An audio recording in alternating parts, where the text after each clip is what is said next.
Biblioteca de Bolso, uma conversa informal a três sobre a relação que estabelecemos com os livros. Uma ideia original de Inês Bernardo E José Mário Silva. Olá, bem-vindos ao Biblioteca de Bolso, um podcast sobre aquelas obras que, uma vez lidas, nunca mais deixamos de transportar connosco. Esta semana recebemos Teolinda Gerção, autora de 17 livros, traduzidos em 14 países, além de ex-professora catedrática de Literatura Comparada na Universidade Nova de Lisboa. Viveu em Moçambique, na Alemanha e no Brasil, mas mora atualmente em Lisboa, onde se dedica exclusivamente à escrita. Em 2004, foi escritora residente na Universidade de Berkeley, na Califórnia. Reconhecida e premiada como contista, acaba de lançar Prantos, Amores e Outros Desvarios, um volume com 14 histórias curtas, publicado pela Porta Editora. Olá, Teolinda, muito obrigada por ter aceitado o nosso convite. Obrigada também, tenho Bem-vinda. muito gosto, obrigada. Ao nosso cantinho, à nossa biblioteca.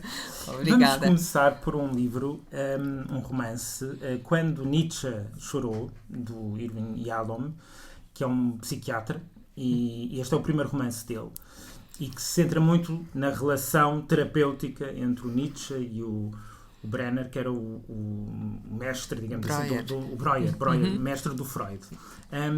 O que é que a atraiu neste romance, nesta história? Foi a questão da psicanálise, do nascimento ali em curso da psicanálise?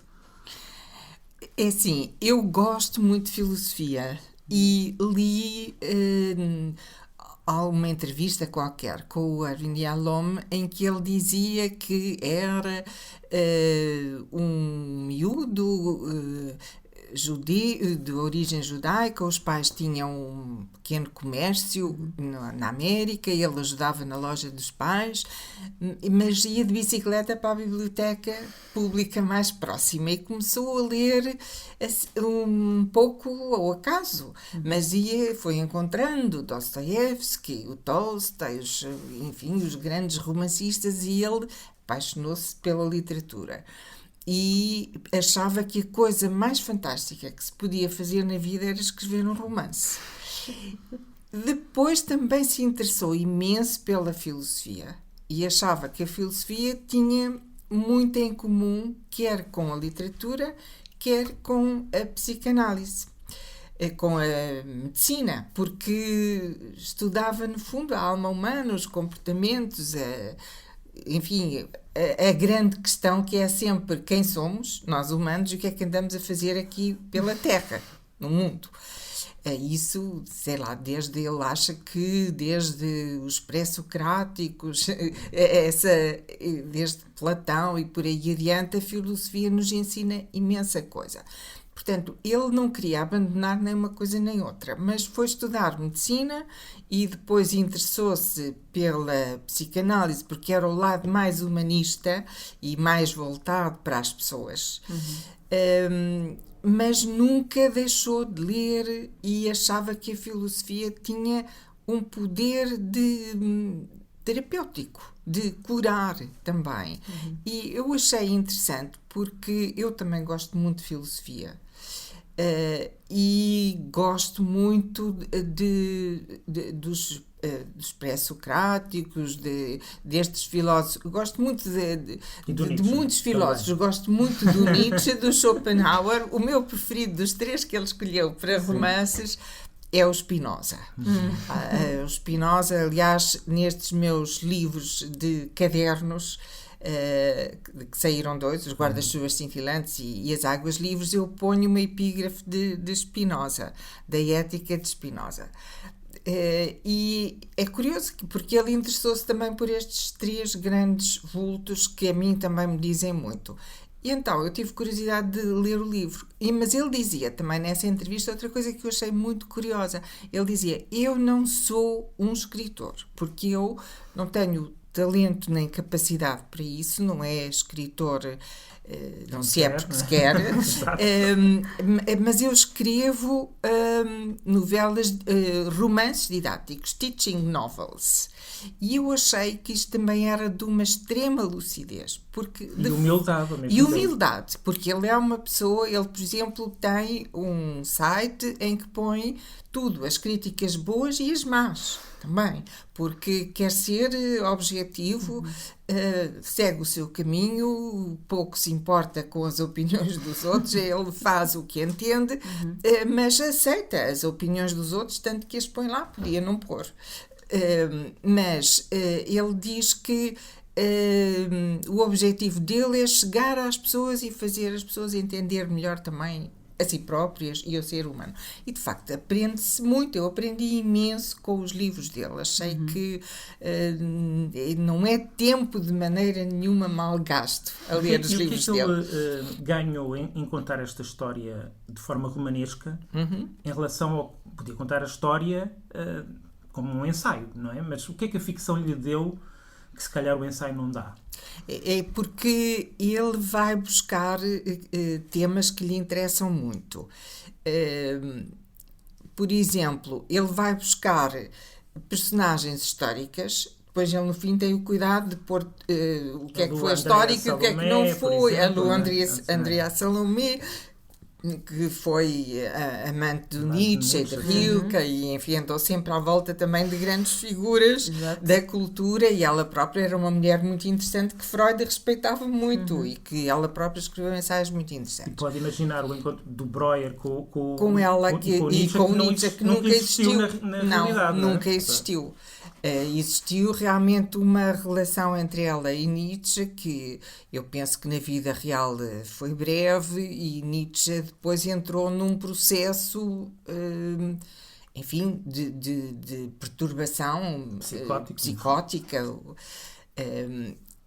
Mas ele imagina que Breuer, o psiquiatra, que na altura era uma espécie de discípulo de Freud, que era seu mentor, ele era mais jovem, depois mais tarde desenganam-se, porque eles não devem ser pessoas fáceis. O Freud também não. Também não. Não consta que fosse. Não consta nada. Zangaram-se, e o Jung explica, também se zangou. Ele próprio explica. Mas são fascinantes. Mas são fascinantes, e são grandes vultos, Sim. e são pessoas cultíssimas, como o próprio Yalom, que mistura cultura judaica, cultura ocidental, americana, com todo um saber clínico, um saber filosófico e um saber literário, porque os também livros é um bom contador de histórias. É um bom contador de histórias. E ele põe o Breuer também com um grande problema psicológico, porque ele tinha-se apaixonado pela Anna O, uma das pacientes, Ana O é um pseudónimo, mas ele tinha-se apaixonado por ela, coisa que é um caso que acontece e que enfim, deve ser um grande problema para ele. Quase fundador da psicanálise. Quase fundador, exatamente, e depois Freud, que também foi estudar esse caso e tal. Mas ele vai pôr o Breuer a querer que Nietzsche o ajude também a ultrapassar o seu próprio caso. Exatamente, ele propõe isso porque acha que essa humildade e essa proximidade vão quebrar a grande barreira de gelo do Nietzsche e o seu isolamento, porque ele era megalómano, não é? A gente lê as obras dele e ele está isoladíssimo, no fundo, não é? É brilhante, mas está fora da realidade, de algum modo, não é?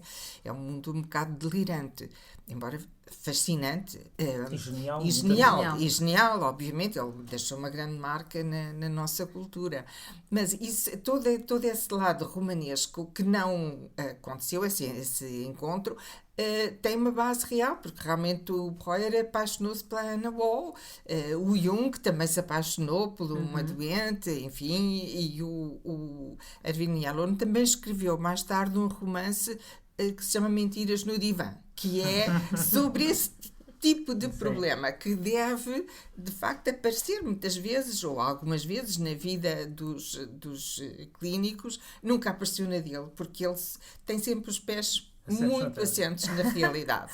E é curioso que eu também... Há uma proximidade tão grande entre o médico e a paciente, né, nestes casos, sim. que se percebe que às tantas a fronteira entre a terapia e a atração, às vezes depois não é muito grande a diferença. Não deve ser muito fácil, às vezes, gerir isso, não é? Mas o Yalom exteriorizou muito bem. Descreveu muito bem.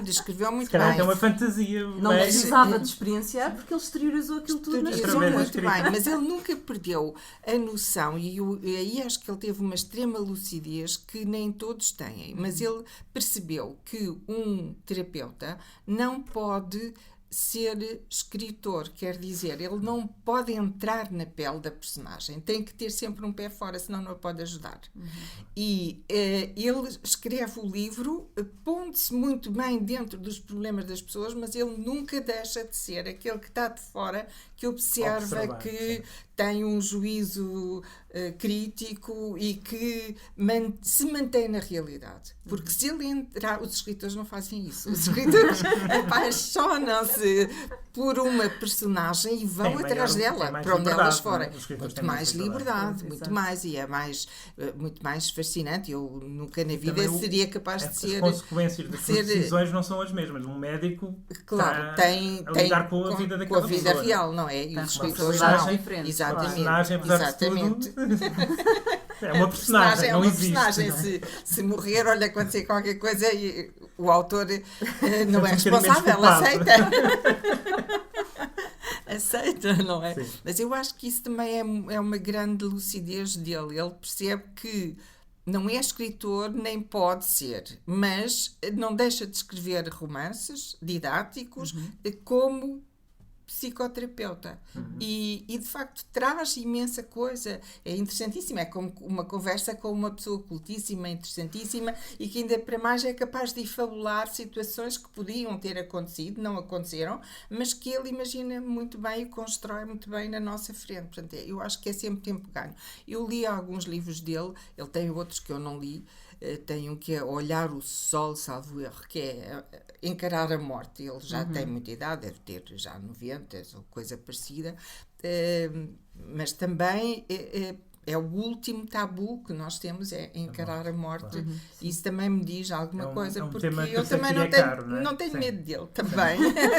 Não tenho medo dos meus fantasmas. Eu sou o tipo de pessoa que nunca faria psicanálise, nem psicoterapia, acho que não preciso, a vida vai-nos ensinando e a gente vai errando e aprendendo por tentativa e erro, mas acho fascinante toda esta busca, este caminho, esta procura, e não tenho medo dos meus fantasmas, porque acho que um escritor também tem que ter muita coragem de se deixar ir, de ir procurar vai ao encontro do seu lado de sombra, do inconsciente, e caminha entre os fantasmas, e um deles é a morte também, e tem que ser...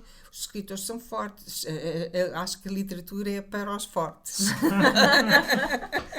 E acho que vamos continuar no divã nesta segunda escolha. Com um escritor forte. Com um escritor muito forte.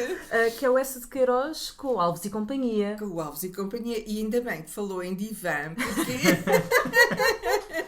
é muito interessante que a minha tradutora inglesa, que é a Margaret Jal Costa, também foi do Saramago, exato. Está a traduzir toda a obra do Essa de Queiroz. E eu falei-lhe no Alves e Companhia, ela disse, eu vou ler isso, e traduziu, e chamou-lhe em inglês de Yellow Sofa, o sofá amarelo. Que engraçado. Não é? Nem de propósito. Não há coincidência. Não é? Mas de facto é um divã, não é? É um divã, é. Exatamente. E eu acho o Alves e Companhia uma espécie de avesso do Primo Basílio. Sim. Porquê? E acho que é um romance, ou uma novela, se quisermos, um romance curto, muito mais moderno, muito mais ousado, muito mais próximo de nós do que todos os outros livros do Essa. Mas, curiosamente, ele não teve coragem de o publicar em vida. Exatamente. Portanto, ele só saiu traduzido e revisto por um dos seus filhos, e só saiu para aí 20 anos depois da sua morte. Ele morre em 1900 e o livro, acho que a primeira edição é de 1920 ou por aí.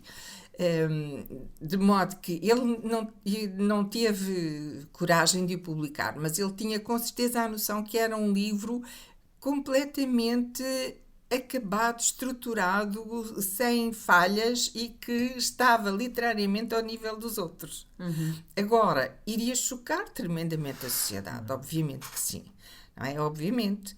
Sim. Mas é um dos aspectos também, porque no fundo essa é realista, mas as emoções são românticas, completamente, não é? Aquelas histórias dos maias, do Carlos, da Maria Eduarda, do incesto, depois aquele lado folhetinesco da mãe, do Carlos, Maria Monforte, enfim, tudo aquilo é romântico e sempre as paixões impossíveis, o amor como um enorme sofrimento e aquela sociedade em que as pessoas são inúteis, são ociosas. Ele era médico e que diabo, nem trabalhava, não trabalhava, nada. não era? Passavam a vida a embebedar-se, a ir para os bares com os amigos, nas jantaradas, à procura de amantes, Imaginar futuros que depois nunca se concretizavam. Esse lado, essa tem um grande contencioso, digamos, com a sociedade do seu tempo, que ele critica asperamente. Mas eu também tenho um certo contencioso com o Bessa, porque eu acho que ele é demasiado derrotista. Acho que ele sempre vê o lado péssimo de Portugal. Portugal é uma choldra que põe as suas personagens a dizer barbaridades. Sim. E o João da Ega, a certa altura nos Maias, diz: o que estamos a precisar, o país precisa é de uma invasão espanhola. Quer dizer, é precursor de um certo espírito autoflagelatório que muitos portugueses têm, não é? Exatamente, e que eu abomino. Quer dizer, isso a mim enerva-me tremendamente, talvez porque vivi 3 anos na Alemanha, porque quando era muito jovem, estudar e tal, a mentalidade europeia é outra e nós somos muito na autoflagelação, de facto. Sim. E isso não leva a nada. E depois, na Cidade e as Serras, o Bessa de repente rende-se de uma maneira um pouco primária, digamos, aos encantos da vida rústica, rural, também vai do 8 ao 80, não é? E esse livro não admira que tenha sido depois dado nas escolas. O Alves e Companhia é mais 44, assim, a meio caminho entre uma coisa e outra, não é? Não, eu acho que o Alves e Companhia é um livro que podia sair hoje. Não é? Porque, no fundo, é a história de um adultério em que não há punição. Há uma fase de crise, como, enfim, é normal que haja, de afastamento, mas depois há o bom senso de pôr os pés na realidade e perceber que, no fundo, os homens sempre tiveram amantes e até era muito bem visto e fazia parte da classe social ter uma mulher mantida, uma amante. A mulher era para ter filhos, para ter mas aquele aqui o adultério é ao contrário. Aqui o adultério é ao contrário. Dela. Mas por que não? Porque não? Porque não? Exato. No fundo, isso não é ventilado no livro, obviamente. Pois. Mas a verdade é que ele consegue ultrapassar. Está implícito quase, não é? Está implícito. É um romance moderno nesse aspecto. Não é? Há só uma coisa que eu acho que, para mim, é uma incógnita, como é que o Godofredo Alves encontra as cartas que a mulher escreveu ao Machado, não é? E não as dele para ela. Ou seriam rascunhos, mas estavam muito bem atadinhas com um lacinho e muito bem escritas, portanto foram enviadas. Isso é o olhar da ficcionista. É o olhar da ficcionista. A ver ali não, as cartas uma incongruência, não é? Deveriam de ser, não é? Deveriam ser. Porque, pelo menos, seria mais lógico, não é? Mas, pronto, tirando isso, poderiam ser rascunhos, mas não tinham ar de ser rascunhos. Exato. E ela poderia dizer que nunca as tinha mandado, que era ficção, etc. Mas ele teve ali a prova de que realmente o adultério tinha existido. Pois há uma cena grotesca, divertidíssima, de um duelo que nunca se chega a realizar, em que os amigos o convencem que o melhor é ele ir ter com o amante e combinarem que um deles se suicida. E quem será? Mas essa cena é um espetáculo de divertida, porque no fundo ninguém tem dúvidas do que se passou. Exato. Mas tentam dizer não foi bem assim, foi tudo platónico e um de vocês se suicida-se e pronto. Resolve-se a questão. Mas eles já sabem que nenhum se vai querer suicidar. E então as coisas ultrapassam-se. Se o livro fosse publicado hoje, cá tinha que mudar os nomes das personagens, porque Godofredo e Ludovina não lembram ao diabo. É um nome muito... Sim, são nomes muito feios. Muito feios. Godofredo e Ludovina. Mas Tiolinda também é um nome muito esdrúxulo. Mas nunca sentiu necessidade de usar um pseudónimo. Não habituei-me, mas quando eu era pequena e andava na escola e no liceu, dizia, mas que diabo, porque é que a minha mãe me foi pôr o nome dela?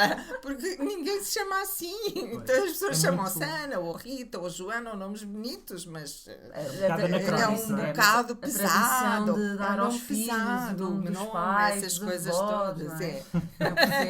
Mas se fosse hoje ele mudaria os nomes, provavelmente, e mudaria muita coisa. Mas o cerne é moderno. É moderno. E é espantoso. E por falar também de modernidade, embora de certa maneira é um conto ou é um livro e um autor muito marcante para quem escreve contos, e a Tiolinda de facto é um dos seus territórios, é o do conto, é a terceira escolha, Boule de Suif, Bola de Sebo em português, do Guy de Maupassant, que é um clássico absoluto da literatura francesa, é considerado um dos contos mais perfeitos da língua francesa, e que eu compreendo também que tenha trazido, se calhar, como símbolo da arte do conto. Como contista era inevitável trazer-se um livro de conto. E porquê que trouxe o Maupassant? Que importância que teve o Maupassant, se calhar até na sua própria escrita? Eu gosto muito do Maupassant. Acho que ele, de facto, é um enorme contista, mas gosto muito de outros, não é? Do Poe, do Borges, mas não sou fanática do Borges. Também tenho que dizer. Eu sei que você é. Ainda bem, porque senão começávamos aqui a falar do Borges e acabava o programa. Eu gosto muito, mas a sensação que eu tenho é que falta carne, é demasiado cérebro ali. E isso, portanto, ele cativa-me pelo intelecto, mas não me arrasta, digamos, não é? Falta ali qualquer coisa e eu tenho a sensação que o Maupassant o Maupassant tem tudo. Então a Bola de Sebo tem carne. Tem carne. A própria personagem tem muita carne. Tem muita carne. Tem muita carne.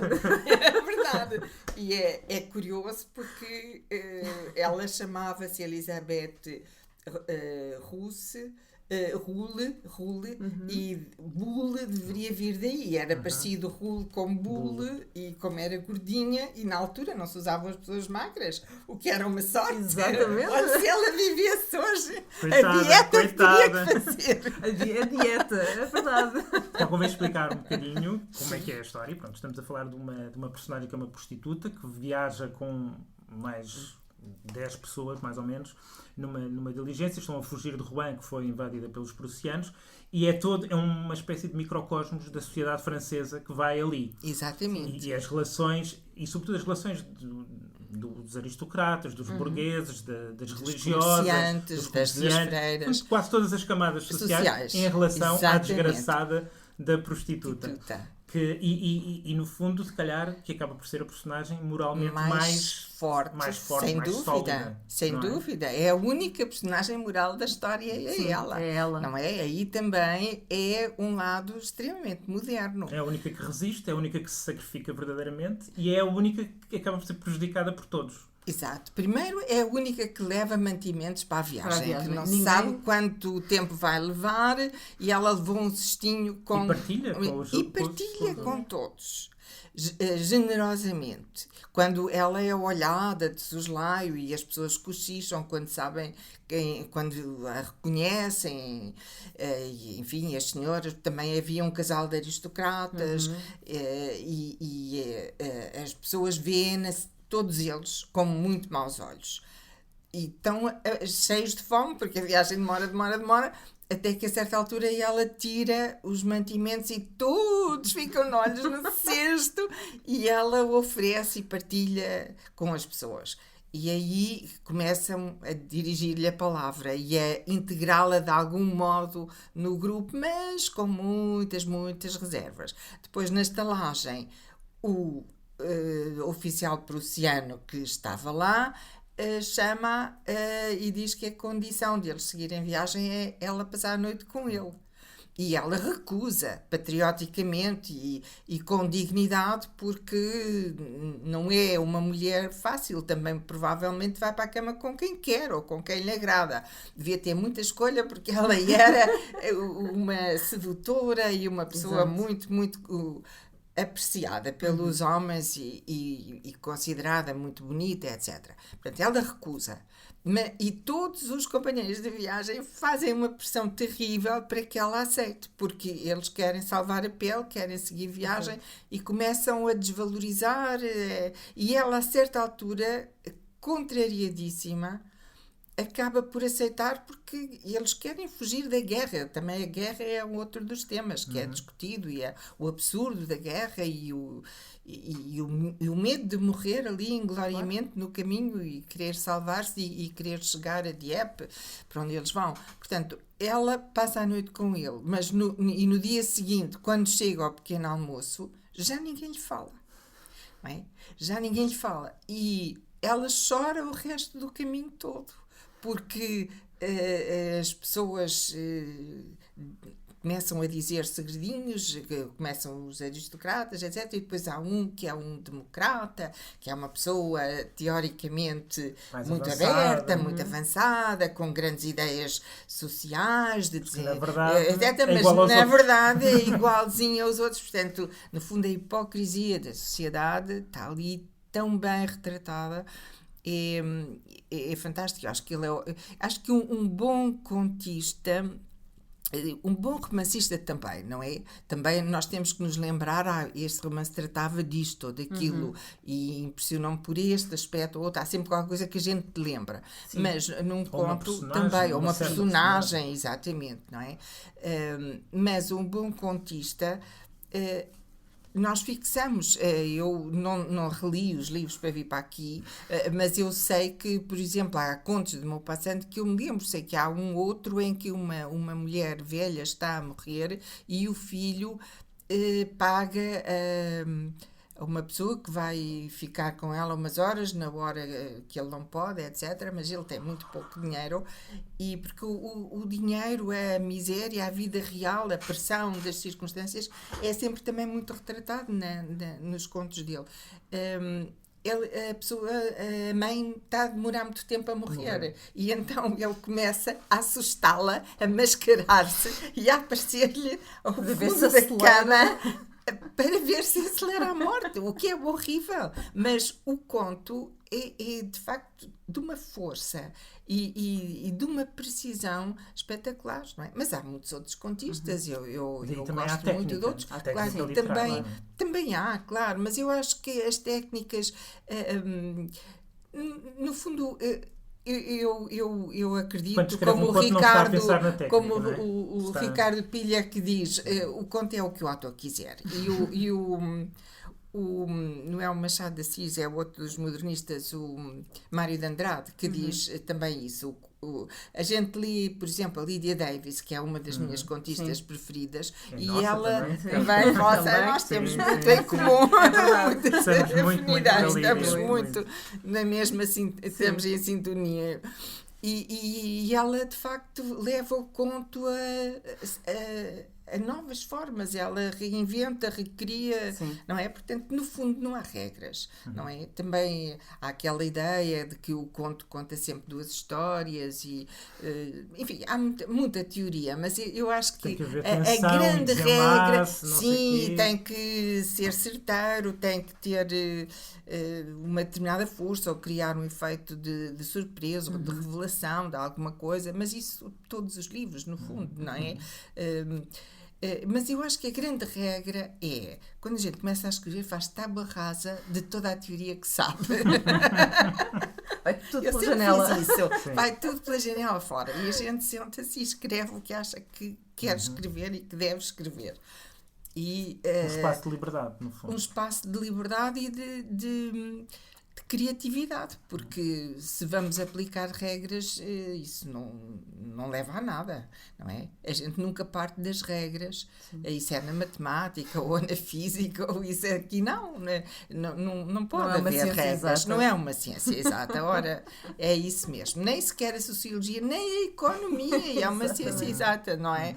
Cada vez mais se constrói sobre cenários e sobre hipóteses, não é? Exato, hipóteses. Até nas ciências ditas exatas, que no fundo não são. Não é? Mas a literatura, primeiro, não é uma ciência e depois não pretende ensinar nada, pretende nem moralizar, nem é panfletária, nem transmitir ideologias, pretende dar a ver a realidade, que é obviamente subjetiva, mas é a visão que o autor tem das coisas e que a que ele chegou mediante um trabalho de atenção e de procura de aprofundar aquilo que vê, de ver para além da superfície, e depois o leitor adere ou não adere, gosta ou não gosta, enfim, isso depois depende. Claro que tem que haver uma certa arte de cativar o leitor, mas isso acho que é instintivo. A gente também não tem regras para isso. Nós nunca sabemos se o leitor gosta ou não gosta, ou nem pensamos no leitor quando escrevemos. O livro está aí e depois segue o seu caminho, as pessoas. Mas como leitora do Maupassant, por exemplo, há outros contistas também que poderiam ser citados, mas Cortázar, sim, também, ou Virginia Davis, mas no caso do Maupassant, quando se coloca no lugar do leitor, ao ler o Maupassant também está a tentar perceber, é óbvio que não há regras, não há técnicas, é o instinto, mas como é que ele consegue criar esta atmosfera ou definir tão bem esta personagem? Está atento a esses pormenores? Eu acho que ele faz isso instintivamente. Por exemplo, no outro conto, o Orlá, que é outro dos contos mais famosos dele, não é? Não há regras. Aí ele transmite uma obsessão psicológica dele, não é? Como o Dostoiévski fez, como o Tolstói também, como os grandes escritores fazem sempre, no fundo, não é? Claro. Há sempre muito daquilo que preocupa o escritor, que o fascina, que o apaixona, ou que o magoa, ou que o indigna, está lá, necessariamente vem à superfície. Bom, e livro a livro vamos construindo esta nossa biblioteca de bolso. Para quem ficou interessado nestes livros, temos a recordar que Quando Nietzsche Chorou, de Irving D. Yalom, está disponível na editora Saída de Emergência, em livro de bolso também e em e-book, com preços a variar entre os 10 e os 19 euros. Alves e Companhia, dessa de Queiroz, da editorial Presença, está disponível por cerca de 10 euros. E Bola de Sebo, de Maupassant, que já foi traduzido por José Saramago. Hoje em dia está no livro Contos Escolhidos de Guy de Maupassant, da Dom Quixote, com tradução de Pedro Taman, por 18,90€. Tiolinda, muito obrigada por ter vindo até à nossa biblioteca. A Biblioteca de Bolso está de volta para a semana com mais um episódio. Até lá, sigam-nos nas nossas redes sociais, em facebook.com/biblioteca de bolso, e ouçam-nos através do SoundCloud, do iTunes, por subscrição RSS ou em qualquer aplicação que ouçam para os vossos podcasts. E até lá, boas leituras e até para a semana com um novo convidado. Até para a semana.